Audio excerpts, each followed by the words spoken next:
image mosaïque. Je clique sur ouvrir. Background value, ça veut dire le fond, tout ce qui est noir. La valeur, toujours 0. Toujours 0, le fond, le background. Tout ce qui est noir, ça va prendre la valeur 0. Et je clique sur OK, et il va coller les deux images. Voilà. On va l'afficher. Vous voyez, image mosaïque, c'est la nouvelle image. Maintenant, afficher dans le New Display. Donc, mettez New Display. Vous fermez maintenant la fenêtre de mosaïquage. Donc, New Display. Voilà, organisez l'affichage un petit peu pour faire la comparaison à la fin. Voilà. Donc, New Display, maintenant, vous mettez la bande 3, c'est le rouge. La bande 3 dans le rouge. La bande 2 dans le vert. Et la bande 1 dans le bleu.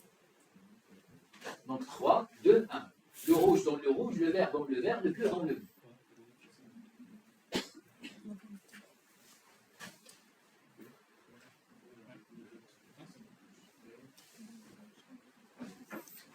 Bien sûr, New Display. New Display. Donc 3 dans le rouge dans le rouge, le vert dans le vert et le bleu dans le bleu. Vous cliquez sur la RGB et vous comparez entre les images. Voilà. La sortie, maintenant, vous avez l'image et les deux parties sont collées. Ils sont mosaïquées.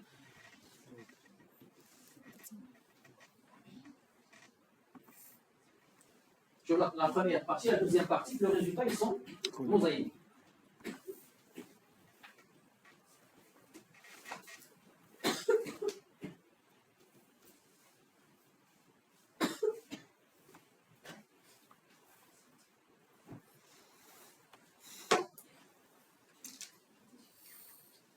C'est bon?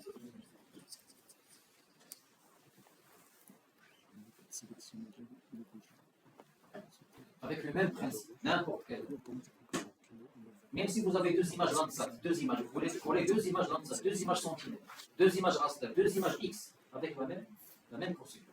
Vous voyez l'apport de quelque chose géoréférencé. C'est plus précis.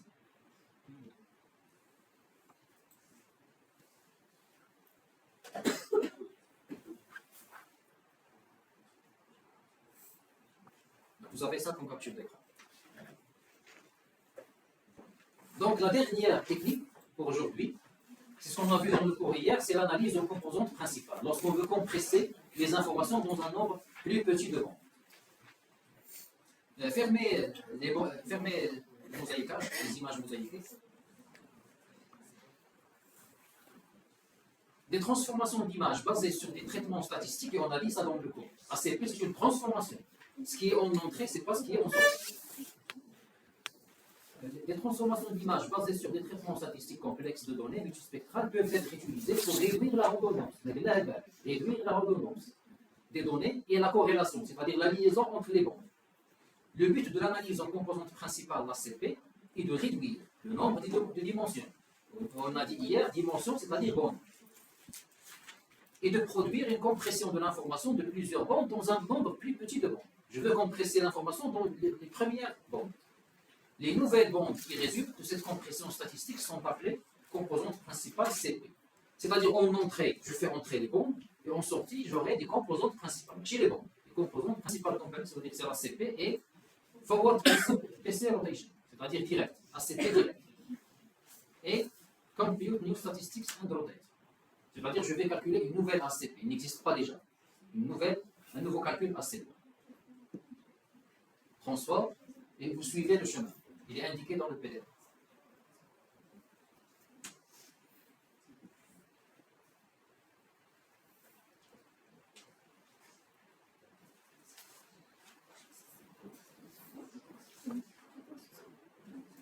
Choisissez l'image réflectance au sol. Donc on va calculer la CP sur l'image réflectance au sol. Il n'existe pas réflectance au sol, on va la chercher.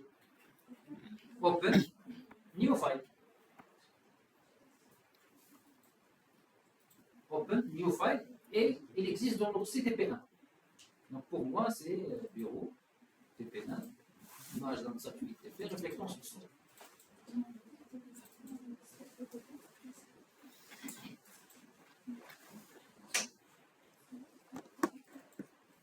Et je clique sur OK. Voilà. vous avez cette fenêtre. Je reviens au PDF. Sauvegarder le fichier des statistiques et puis donner le nom image ACP au résultat voulu. Sauvegarder le fichier de statistiques. Vous avez .sta, c'est le fichier de statistiques. On va le sauvegarder. Choose. Parce que l'ACP, vous avez résultat. Comme résultat, vous avez l'image et vous avez un fichier statistique. Parce que c'est un calcul statistique, compression, etc. Donc, choose ACP, par exemple, statistic file. Le fichier statistique de l'ACP.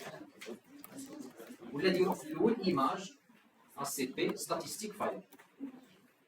Image ACP statistic file.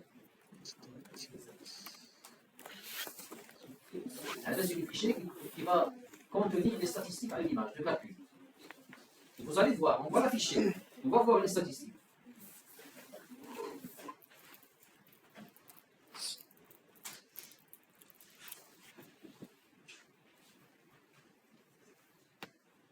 Je clique sur ouvrir et maintenant je fais chose pour l'image.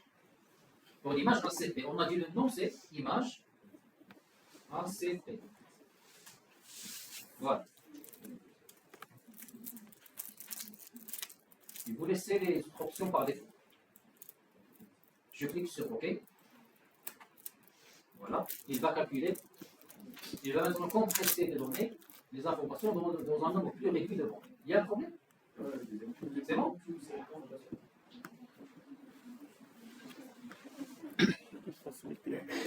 Ouais.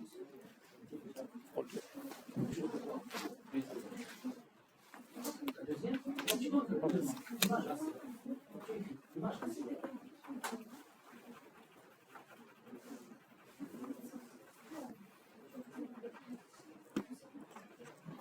Voilà, les tiens, c'est pas que bien.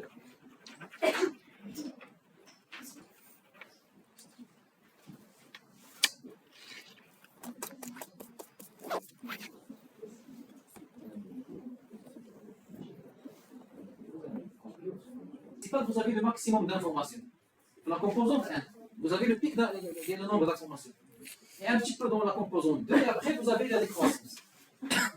Ça veut dire la CP, elle a compressé le maximum d'informations dans la CP1 et un petit peu dans CP2. Les autres, c'est juste le reste, le moins pourcentage d'informations. Donc la courbe, il vous dit ça. Le grand pourcentage, il est compressé dans les premières composantes principales.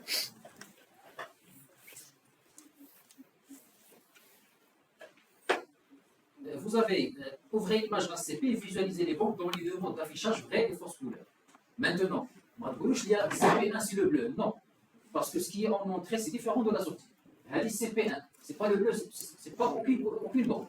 C'est juste la composante principale 1. On va essayer de la visualiser au niveau de gris. Si vous voulez, fermez ça ou bien.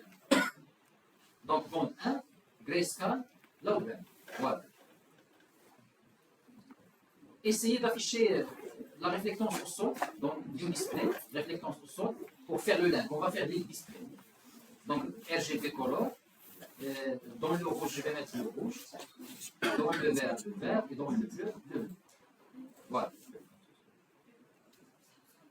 Dans le rouge, dans le vert, Vous faites link display.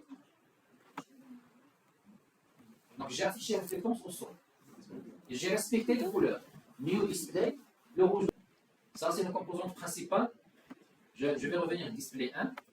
Je vais écraser. Donc, c'est grayscale. Je coche grayscale. Et j'affiche CP2.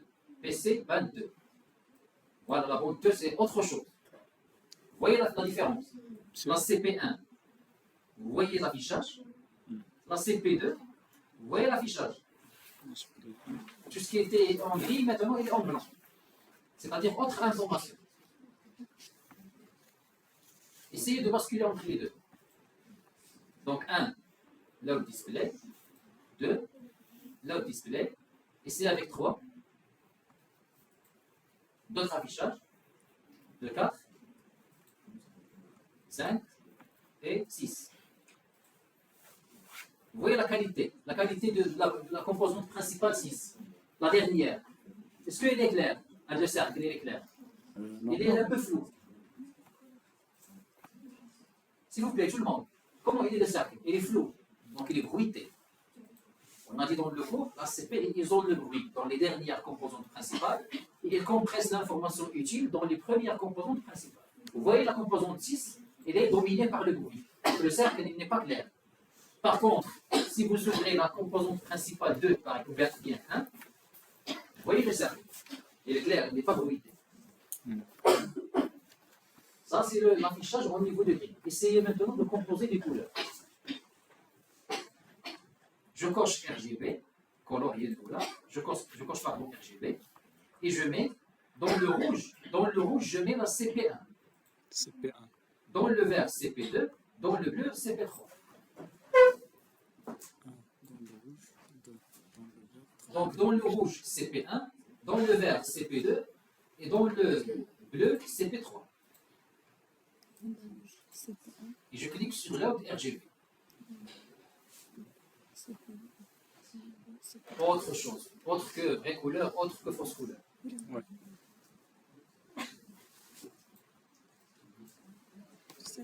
Je vais me déplacer sur le barrage. Vous voyez le barrage? Le barrage, L'eau. ouais. C'est comme si il est en classification supervisée. Ouais.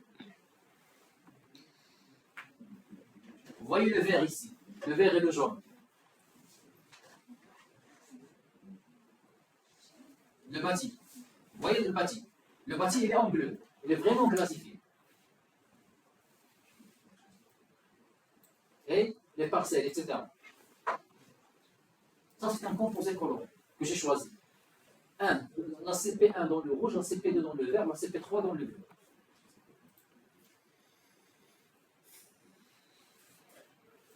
Vous avez fait? Ouais. Voilà. La CP1 non? Le jeu. Ça, la CP, je peux faire la classification supervisée et je peux m'en aider avec un composé coloré à CP aussi. Tao, c'est une carte. Je peux ajouter le titre, etc. Je ne peux pas dire la légende. Je peux ajouter un titre, l'orientation, les coordonnées, etc. ArcGIS ou bien QGIS et je peux sortir avec la carte. Maintenant, le fichier statistique qu'on a généré, on peut dire c'est quoi? Ouais. Visualiser le fichier de statistiques associé à l'image ACP, menu Basic Tools, Statistics et View Statistics File. Basic Tools, vous avez Statistics et View Statistics File. C'est le fichier statistique qu'on a enregistré. Donc, View Statistics File. Et cherchez le fichier que vous avez enregistré. TP4, voilà, pour moi, il s'appelle Image ACP Statistic File. L'extension, c'est .sda. C'est dans TP4.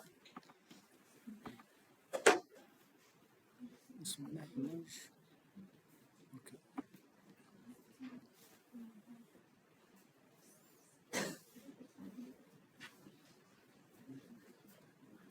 Je clique sur Ouvrir, voilà, et j'agrandis la fenêtre. Qu'est-ce que vous avez ici? La destination du fichier, etc. Qu'est-ce que vous avez? Ça, c'est CP1. CP1, CP2, CP3, CP4, CP5, CP6. Vous avez les statistiques, la valeur minimale, maximale, etc. Ce qui nous intéresse, moi, Eigenvalue. Eigenvalue, c'est le pourcentage d'informations qui existe dans la CP, dans chaque bande, dans chaque composante principale. Ça veut dire, vous voyez la valeur pour la CP1, 0,079, etc. La valeur dans CP2, 0,0021. En se déplaçant vers les dernières CP, la valeur est diminue jusqu'à arriver à 0,4013. Ça veut dire, où est le grand pourcentage d'informations? La CP1, c'est 0,0792225, etc. Ça veut dire, si vous transformez ça en pourcentage, vous allez trouver ici, c'est 98% de l'information. Ici, c'est 1, et ici, vous allez trouver 0,0,0. Jusqu'à, parce que le total, c'est 100%, bien sûr.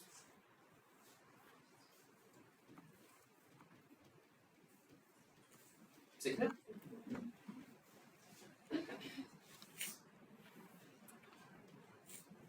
Est-ce qu'il y a des questions? C'est bon? Donc si c'est bon, on se verra la semaine prochaine, Inch'Allah.